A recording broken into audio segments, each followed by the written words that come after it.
ladies and gentlemen. It is your favorite Warlock here, practicing necromancer and basically all over um, black magician. So today I want to kind of talk to you a little bit about black magic, both offensive and defensive sorceries. So I was talking with an individual recently, and we were talking video games. Okay.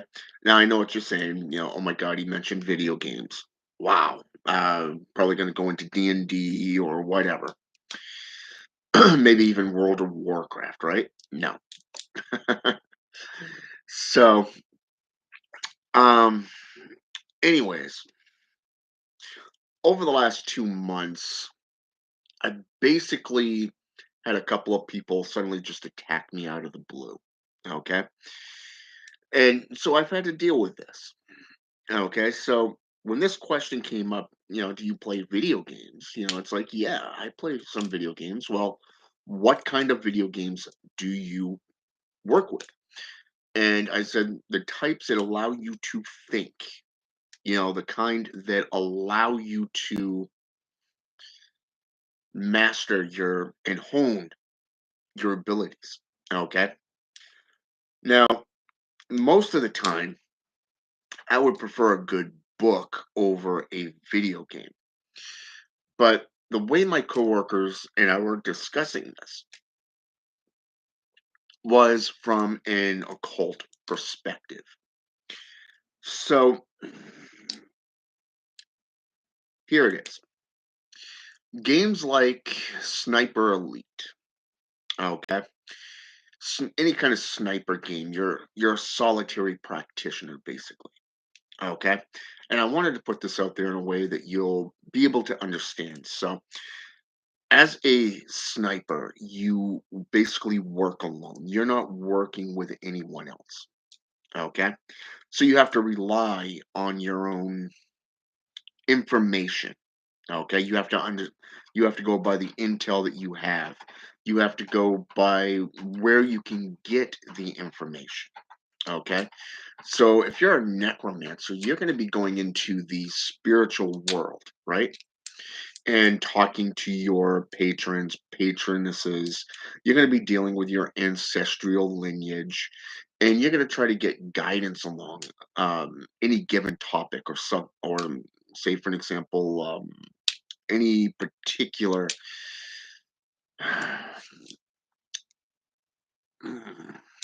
Trying to think of the correct word here I want to use. You want to any particular event that takes place or transpires in your life. Okay. Welcome to the channel, Cole. Glad to have you here. So I look at it like this. If you're playing things like SOCOM, Navy SEALs, you're probably working with maybe three other people, but sometimes yourself. Especially if you're dealing with that one little portion there where it's you against a huge number of different army, personnel. Splinter Cell, for an example. Great info station type stuff. It helps you learn to blend in, to hide your kills, to work in the shadows, going undetected. Basically, it's a spy game, you know. And then, like I said, you have the sniper. You got to find the right perch. You got to find the right target. You got to go around and gather the information so that you have the ability to execute your sorcery in the necessary manner. Now, like I said before, I prefer, a good book, like, say, Bushido, or, say, for an example, Shintoism, because it deals with political and governmental, but it also deals with spiritual um, sources. Okay. Now, Marcus Aurelius, on the other hand, he was a political advisor. He basically was in politics. And the ironic part about him was he was caught between the right-winged fascist of the Roman Empire, 2nd century, by the way. And on top of that, he's dealing with his own Senate, the Senate, fellow Senate cabinet that he's dealing with. People always coming at him, trying to overthrow his authority, basically. And he ended up putting a book together called the Book of Meditations. And it looks like this. Okay. Very, very good book. I do recommend it. He was one might consider him a neo-pagan in a sense because he dealt with a form of pagan, thought form, but he also went by the opposing force as well, that of the JCI. Okay. And I wanted to read something. It's on page 73, and it's number XXXVI. And it says, "Take heed lest at any time thou stand so affected through two words. Unnatural evil men or ordinary men are commonly one towards another." Okay? And I wanted you to hear that because of the fact that in the art of war, Sun Tzu literally has a spot that starting on page 20 goes into page 22, but there's one verse in particular. Number 7. The general who is skilled in defense hides in the most secret recesses of the earth. He who is skilled in attack flashes forth from the topmost heights of heaven. Thus, on the one hand, we have the ability to protect ourselves. On the other, a victory that is complete. Okay? And actually this entire chapter I actually recommend to you, and the reason for that is because of the fact it's both offensive and defensive in nature. In my personal experience, when dealing with an opposing force, that of say an enemy that is attacking me, there are numerous ways to go about, locating that enemy. Number one, you can do what Sun Tzu suggests and, get the masses or the country to turn on their sovereign and come to your side. Okay. If you capture an enemy, guess what? You can turn them into a double agent or treat them kindly and feed them. Okay. Thus, it doesn't make you the enemy, but an ally, a friend. Okay. And lately, I've been really delving back into the art of war. I've been getting back into the philosophical books and the statures of philosophy when it comes to sorcery. Lately, like I said, a couple coworkers have attacked me lately at work, and I've had to go in front of the upper levels once, and so there's a few things that kind of reminded me that I'm not of that world. But at the same time, it's more of the fact that you have to think from a strategic perspective. The Witch's Creed, number 4, says, keep silent. Basically, to keep silent until your works are complete. Okay?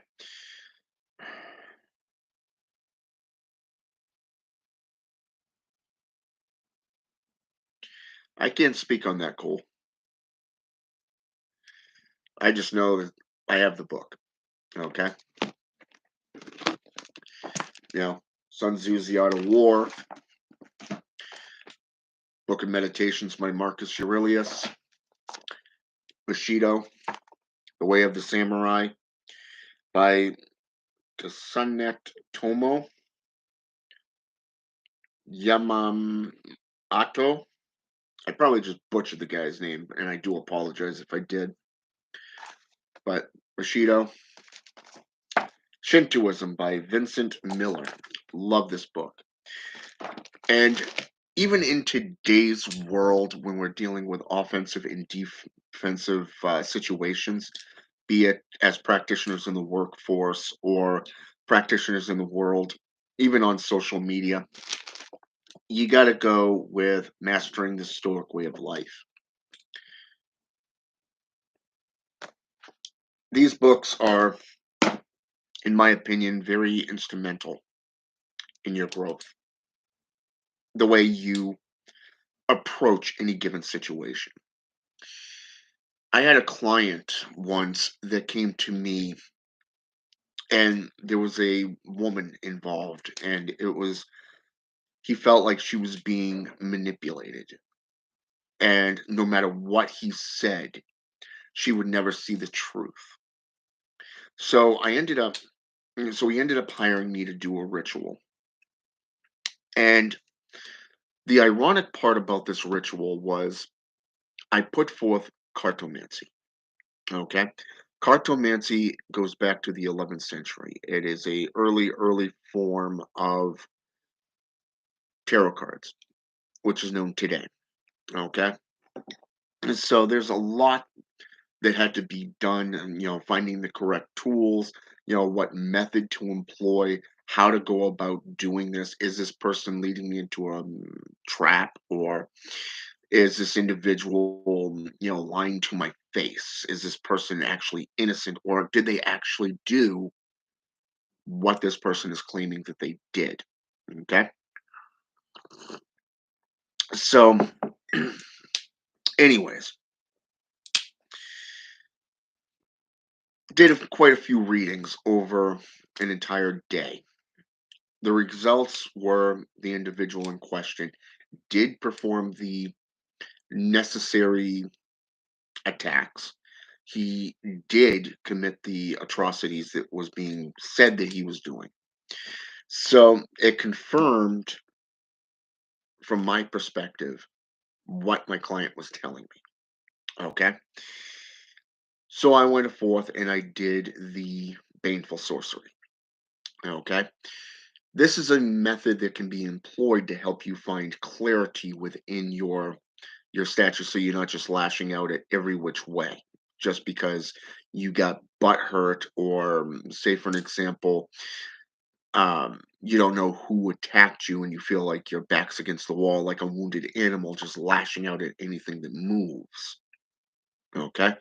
Doing divination is always a very good tool to do. It doesn't just bring clarity, but it brings to light information that you would be lacking otherwise. Okay.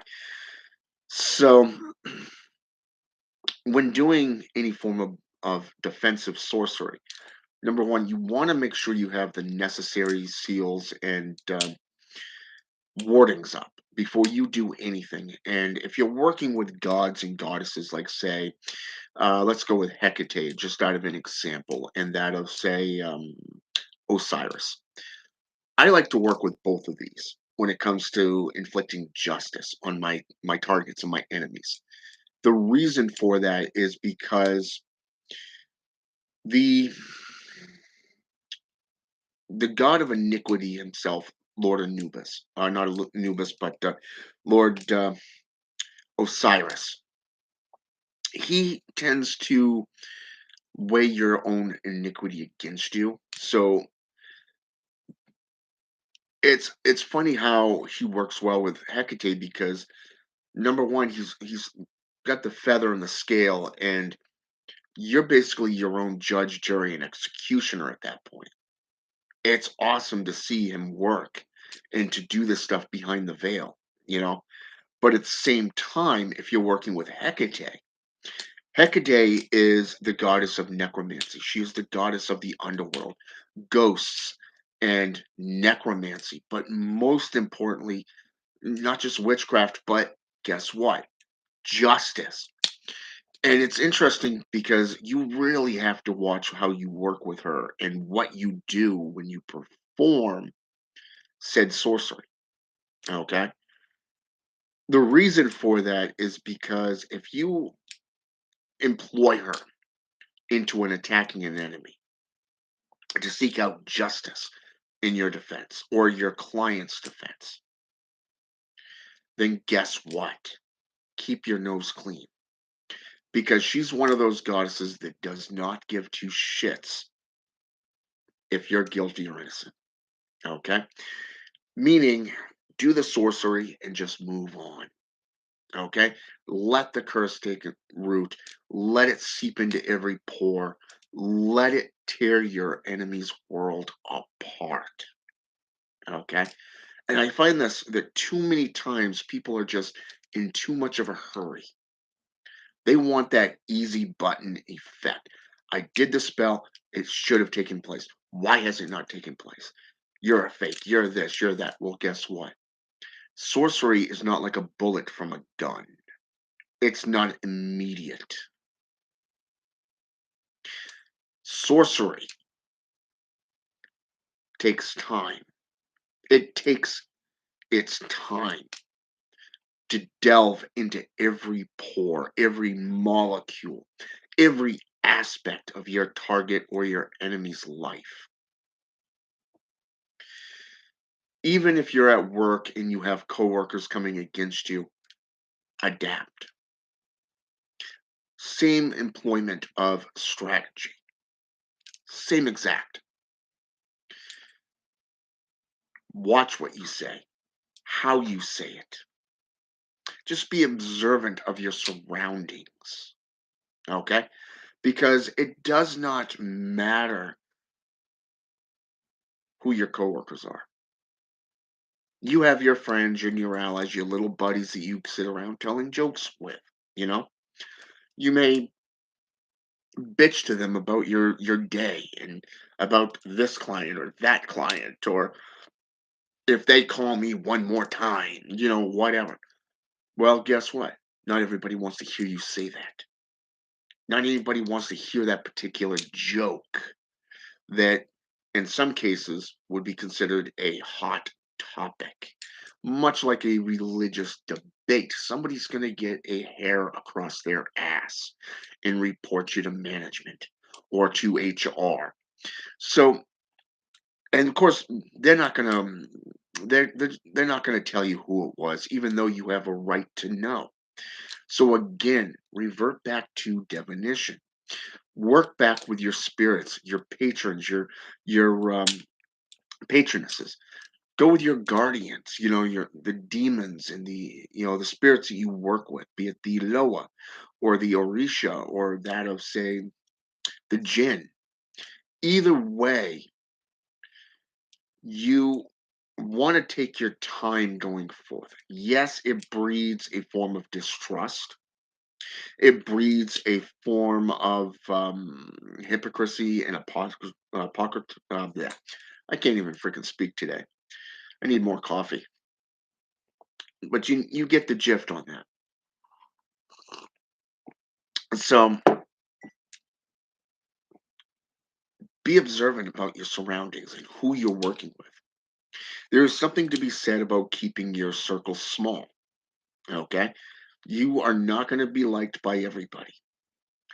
Not everybody will get your sense of humor. Not everybody will get who you are as a practitioner. Okay? And Tella North, welcome to the channel.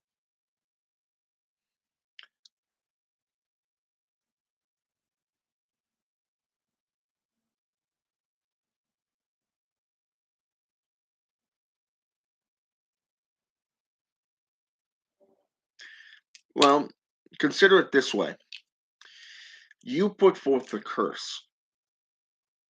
A few hours later, the person's house broke down, or no, burned down rather.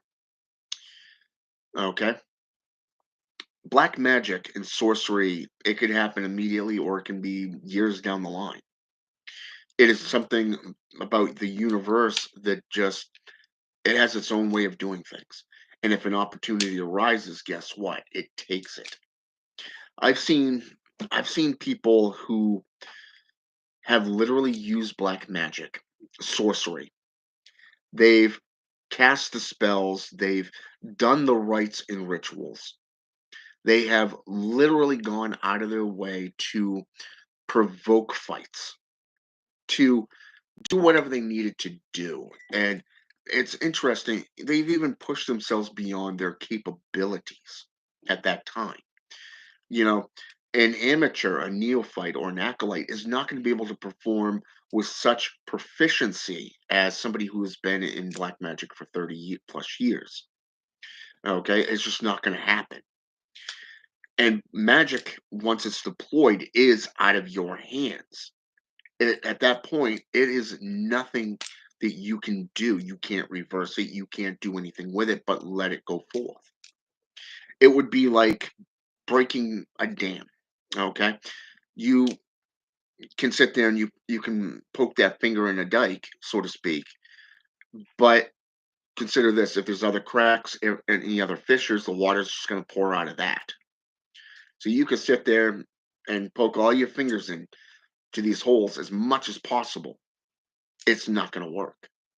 Okay, because if you take down that dam, that pressure, that psi, that amount of force is going to burst that dam wide open. Okay, it's going to burst that wide open, and you're going to have a massive flood. The alarms are going to be sounding, the whole kit and caboodle. Okay. So it can take a moment or it can take a month, two. I worked with these two individuals that kept trying to go beyond their limits in sorcery a few years back. One, who was the Wiccan, is now a Christian, a Baptist. The other one was a Catholic who is now a Wiccan. You see the opposites effect here. They got spoken to by the demons. They got spoken to by those that they were calling on because they were not listening. They were not putting forth the work. They were claiming things that were not true and they got called out and their worlds went up in smoke. Okay?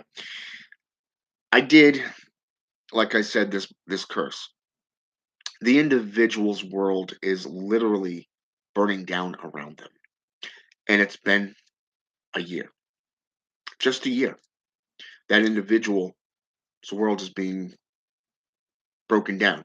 He and his colleagues, his so-called elders, they're all being exposed for frauds. Okay? They're all being exposed as fakes, frauds, and, well, people not to be done to. I did a curse a while back on Halloween, the month of October, and I did this for about 2 weeks. Every day, spending about 3, 4 hours in the ritual room, just performing devout worship to the beings of death, adding in my offerings, my sacrifices. The proper things that you need to be doing with those that you're working with. And they led me into an area that I'm familiar with, but I never did before.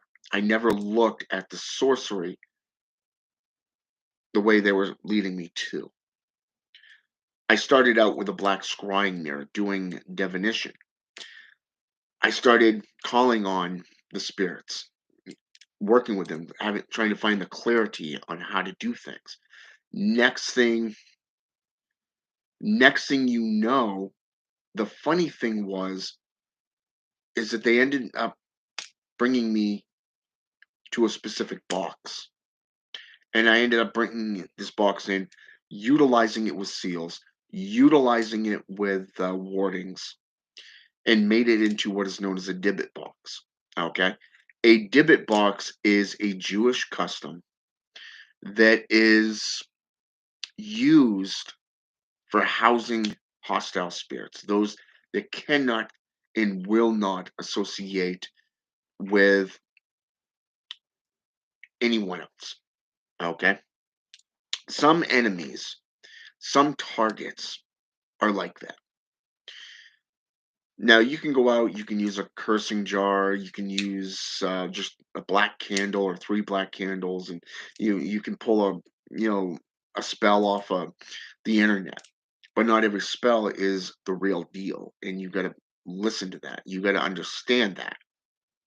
So in this case, I was doing this other way, okay, and it's interesting because of the fact that I started out with this cursing jar in the divot box.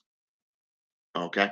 I ended up putting all of this stuff over a 2 week time, along with the all the ingredients. I'm talking the burnt down candle wax. I'm talking the sulfur powder, the black sand. I'm talking everything that I had done that curse with over a 2 month, not 2 month, but a 2 week period. And I put it in there and I locked it up and I let it sit for another 7 days. Another 7 days. Why? Because by that time it was the new moon that was coming into play, which is a creative perspective. Okay, it's a great time to charge things during this time. So by the time the waning aspect came around, the curse is already being flung, it's already being initiated. So you're not just making this person more solitude, but you're keeping the individual separated and segregated from everything else. And I took it out and I ended up tossing it in a river. And it wasn't just any river, it was one that the mill uses. Okay. It was the mill about 2 towns over utilizes this river and all their stuff goes in it. And trust me, that river is smelly, even from 20-minute drive away. Okay. But it's interesting how, even though it's less polluted at that point, it's still polluted. So you're dropping this into the river to literally disappear from the daylight, never to see daylight again. And when the dam opens up, it's going to push it out into another river that is even more deeper. And eventually, if that current is strong enough, ends up out in the ocean, in the bay, in the ocean region. So guess what? It's never going to see light again. It's never going to be discovered. It's never going to be able to be broken. Why? Because they would have to take something horrendous to take place that allows the water to evaporate just to get to that. I'm talking end of days type stuff. Okay? So I mean, even if a diver ends up finding the box, you have warnings, you have seals, you have everything like that written on the outside and in the inside, not just on the cursing jar alone. That will say, oh my God, I don't want nothing to do with this. This is black magic. And the way things are today, most people, they don't want anything to do with it. They don't want to touch it. They don't want to fucking deal with it. Why? They're too chicken shit. Okay? So when you get into offensive and defensive sorcery, you want to understand the situation that's going on in your life, okay, at this particular time. You want to understand that there are things that you can put up that will protect you. Things like an amulet, personalized rings that are made specifically to protect you, okay? Crystals scattered around your homes. You have amulets or talismans, even dark totems that are surrounding your home, okay? A way to protect you and your family.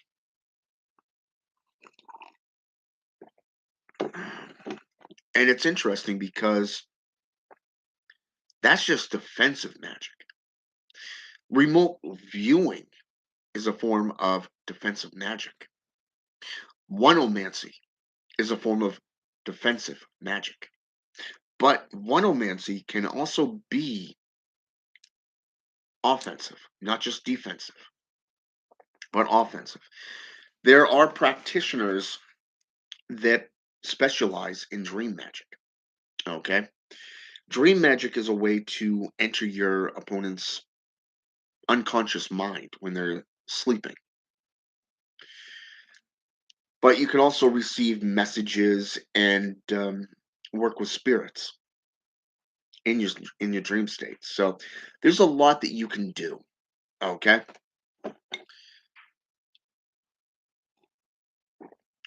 But as for going on the offensive and going after your target, going after your client's victim, so to speak.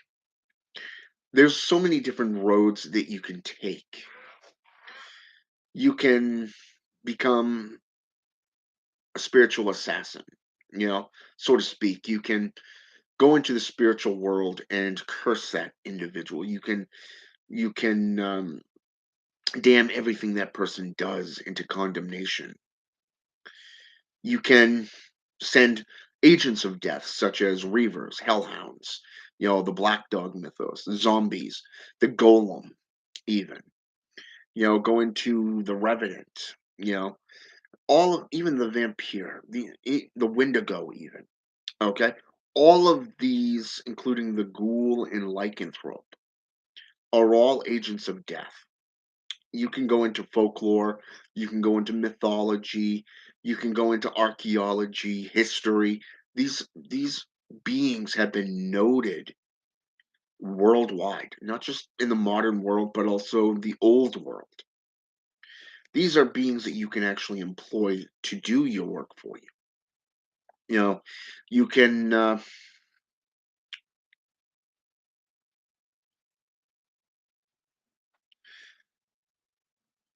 indeed the European was it Scottish? Was it Scottish, Irish, and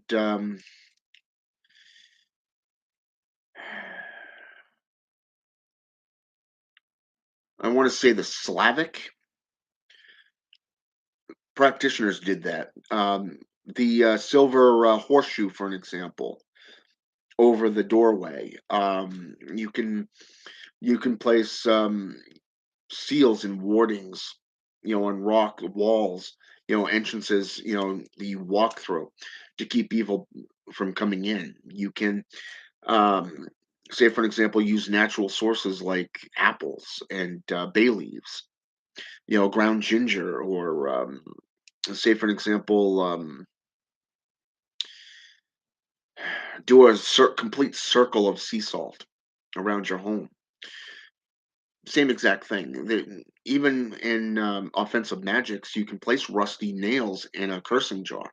You can shove, say, for an example, the nails through the eyes, the throat, the mouth, you know, through the nostril, so to speak, to prevent that person from doing any more harm. If your intent is death, then guess what? You've effectively silenced that individual. You've stopped them from breathing. You've stopped them from speaking. You've done a lot. I mean, look at the effigies of a voodoo doll. Okay, connecting that with a personal item. Same exact thing. It is the effigy and the linking to the target. Okay, so if somebody got a hold of something that you wear the most, let's say the ring, okay, they can implant that ring into the voodoo doll, and that links that item and you to that effigy.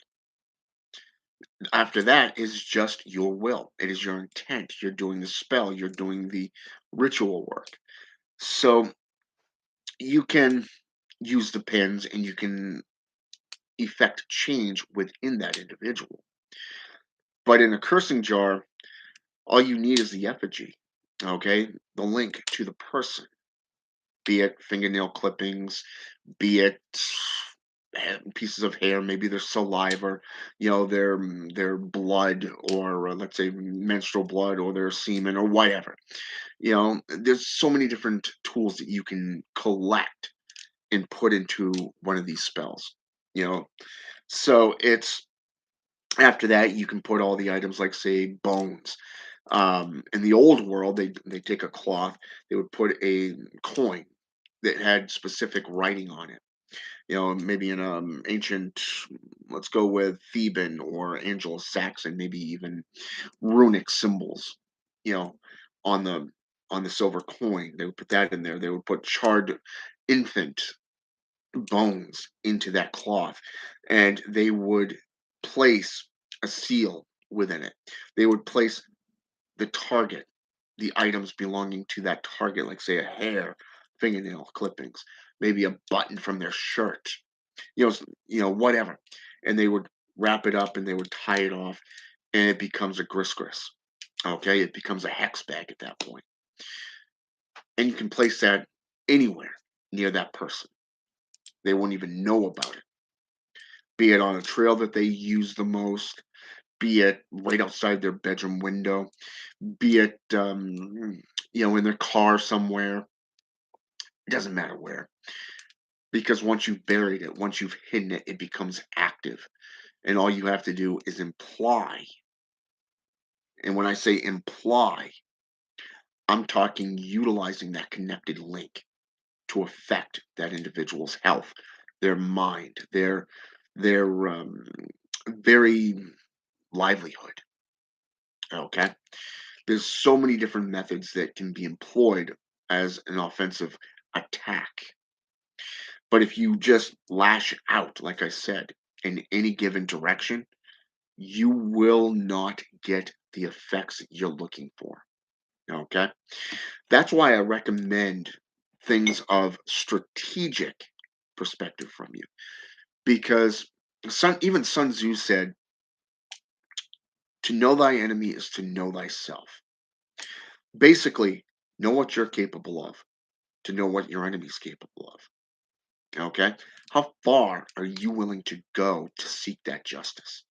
How far are you willing to go to get that thorn out of your proverbial side?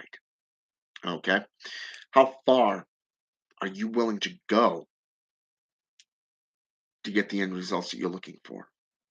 Okay. You go with the Bokor, for an example. Haitian Bokors have the ability to make one into a zombie. Imagine using that technique, that zombie powder. Imagine bringing them back as a zombie, your enemy, your very enemy. The greatest punishment would make that enemy be your bitch. Okay? Give it to Haitian Voodoo, though. Give it to the voodoo system, because those guys, those men and women who practice the Bokor, the Capilata aspects, fucking genius. That's all I gotta say. Fucking genius. And I mean, even if you get into Brujeria and you get into Palo Mayumbi, you know, even Palo Monte, I mean, get into becoming a Marimberos, a warlock aspect, as modern day practitioners would call you, for being the outsider, the traitor, the betrayer, the murderer, whatever. Guess what? That's a reputation you can use. Okay? You can use it because it builds on who you are. You become the living myth. You become the mythos, the bastard son, the bastard in general, the monster. I mean, look at Aleister Crowley. Okay? Everybody's heard of this guy. They call him the Beast 666 because of the way he lived. Talking drugs, alcohol, BDSM. At one point, I believe they actually said he beat him. He was whipped while he was performing a lust ritual. Okay. Now, what's also interesting is once you go into Slavic mythology and go into Kakashi, the immortal necromancer. Okay. The mythos behind him, how he could revert from an old age back into a slumbering youth, had the fastest stallion around. People had tried killing him. They shot him. They stabbed him. They beheaded him, and he always came back. They finally had to imprison him, okay, for like 25 years until some dumbass rookie king decides that, oh, I'm going to let him out. Why is this person here? It's just a wicked old man. What kind of damage can they do? Yeah.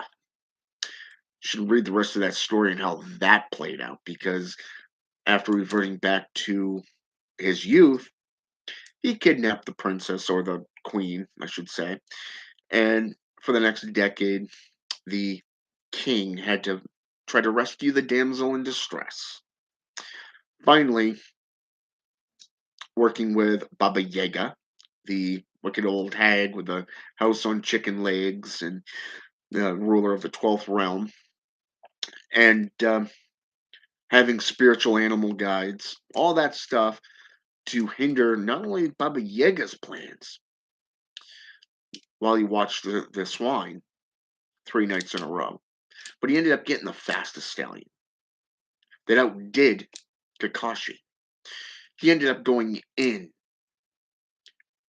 getting the girl, tearing him limb from limb, and burying him in separate locales just to stop him. But hey, his soul's not there. It's on a mysterious island.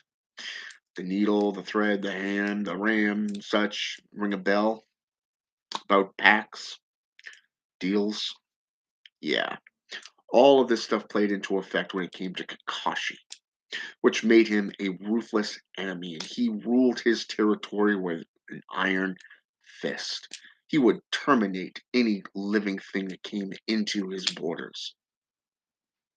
He would do whatever the hell he wanted to do, and there was nothing anyone could do about it.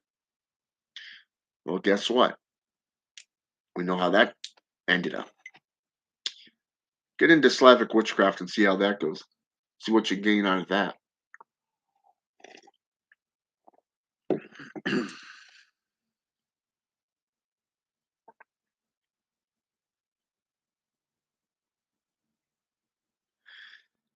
That's what I said earlier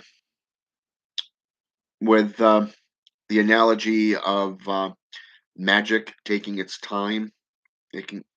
It's not like a loaded. It's not like a bullet being fired from a gun. Basically, meaning take your time with it, enjoy it, revel in it. But it is true. You don't want to give children the means to act out in aggression.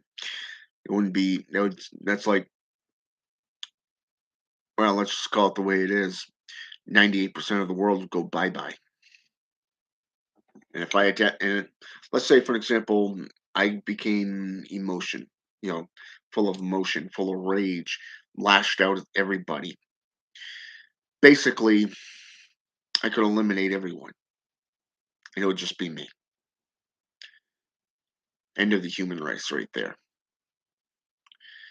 That's why it's important to control your emotion. That is why it's important to lash out at the right subject, the right person, not lashing out like something you'd see out of a movie or a video game.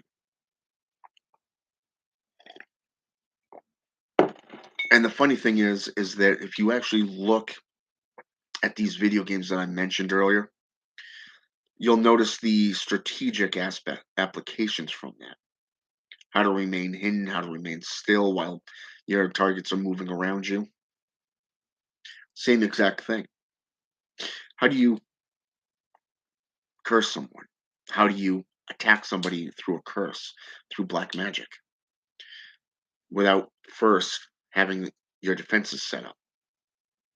Set up traps, set up reversals, set up things that will help you heal from all the inflictions being sent to you. Have something where that energy can go to, like, say, a dark totem, okay?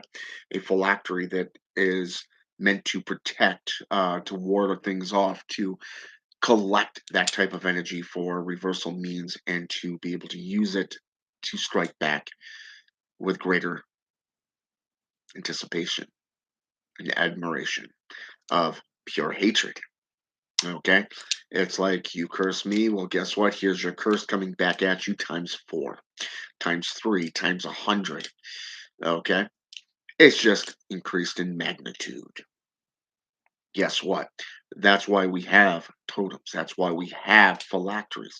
That is why we have so much at our disposals because we've taken the time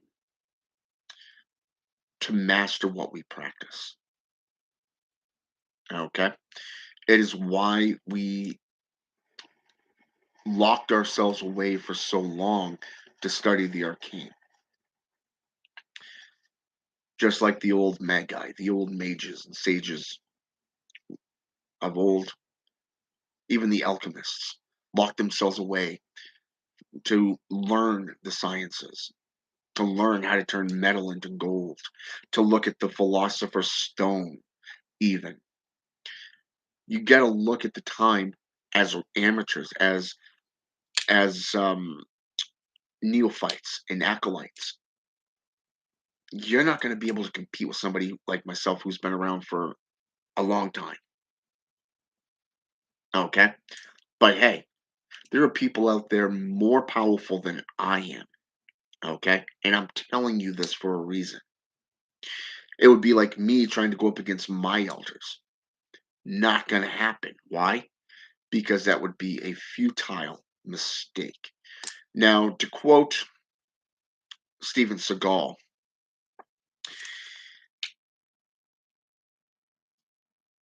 I got two rules. One, if somebody points a gun at me, I'm going to drop them. But then again, I got a second rule that says I don't kill kids. I don't harm children. Which one would you like me to follow? Which rule would you like me to follow? Steven Seagal said this in a movie. I forget the movie offhand. I want to say he played a bodyguard. He was an ex-cop that was wounded, betrayed by his partner, and he ended up going to, I want to say it was Texas, where he protected an oil guy's daughter, basically. And he made some friends, made some enemies, yada, yada, yada. You know how that goes. Well, guess what? Same rules apply in Magic. Why would I want to waste my time on somebody that's less advanced than me? Okay. I can teach you, I will guide you, but guess what? I'm not going to do the work for you. I'm just not. Everything I've given you thus far is just that. It is tools, means, and opportunity for more research. Look into all of it. I've given you gods, goddesses. I've given you some tools that you can look into. Go master it. All right.